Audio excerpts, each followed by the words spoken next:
घरात कोणी दिलपसंद म्हणजेच ढेमसेची भाजी खात नसतील तर एकदा माझ्या पद्धतीने बनवून बघा. सगळे आवडीने खातील. व्हिडिओ स्किप न करता शेवटपर्यंत बघत राहा. व्हिडिओला एक लाईक नक्की करा. नमस्कार, दीपालीज मेजवानी या मराठी यूट्यूब चॅनलवर तुमचे खूप खूप खूप मनापासून स्वागत.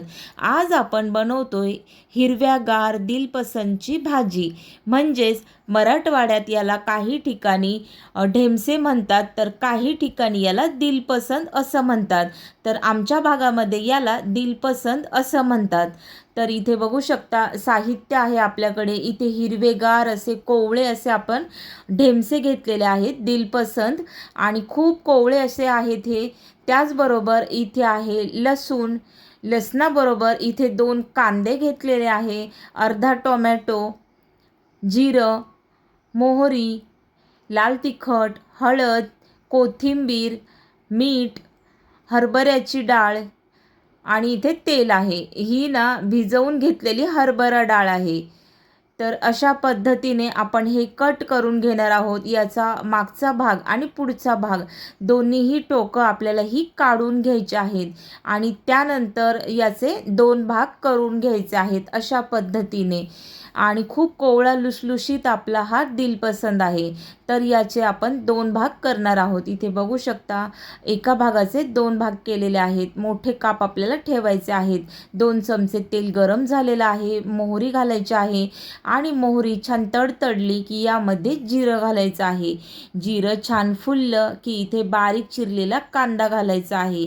कांदा आपल्याला हलका असा गुलाबी रंगावरती परतून घ्यायचा आहे. ठेचलेला लसूण घालायचा आहे आणि पुन्हा एकदा हे मिक्स करायचं आहे. टोमॅटो घालायचा आहे. अर्धाच टोमॅटो इथे मी घालून घेत आहे. त्याचबरोबर यावरती मीठ घालून घ्यायचं आहे, म्हणजे आपलं टोमॅटो आणि कांदा सॉफ्ट होईल. हळद घातलेली आहे. त्याचबरोबर लाल तिखट तुमच्या अंदाजाने कमी किंवा जास्त तुम्ही इथे वापरू शकता. इथे चणा डाळसुद्धा घालून घ्यायची आहे. साधारण तासभर तरी मी ही पाण्यामध्ये भिजवून घेतली होती आणि मस्त लुसलुशीत आपले हे दिलपसंद. आता पुन्हा एकदा हे मिक्स करायचं आहे आणि कोमट असं पाणी मी यासाठी वापरणार आहे. इथे कोमट पाणी असं करून घेतलेलं आहे आणि ही वाटीभर पाणी आपल्याला यामध्ये सोडवून घ्यायचं आहे आणि मंद आचेवर किंवा मीडियम गॅसवर आपल्याला हे झाकण ठेवून शिजवून घ्यायचं आहे. व्यवस्थित असं हे शिजून झालं की त्यानंतर बारीक चिरलेली कोथिंबीर घालून घ्यायची आहे. इथे बघू शकता मस्त असं आपलं हे दोन्हीही शिजलेले आहेत, दिलपसंदसुद्धा आणि चणा डाळसुद्धा. इथे बघू शकता गरमागरम मस्त अशी आपली ही रसरशीत अशी झणझणीत ढेमसाची भाजी बनवून तयार आहे. तुम्ही ही भाजी भाकरी किंवा चपातीबरोबर ही खाऊ शकता किंवा टिफिनला सुद्धा तुम्ही देऊ शकता. तुमच्याकडे या भाजीला काय म्हणतात कमेंट करून नक्की सांगा. आणि रेसिपी आवडल्यास लाईक करा, शेअर करा, चॅनल सबस्क्राईब करा. भेटूया आपण अशाच एका छानशा रेसिपीमध्ये.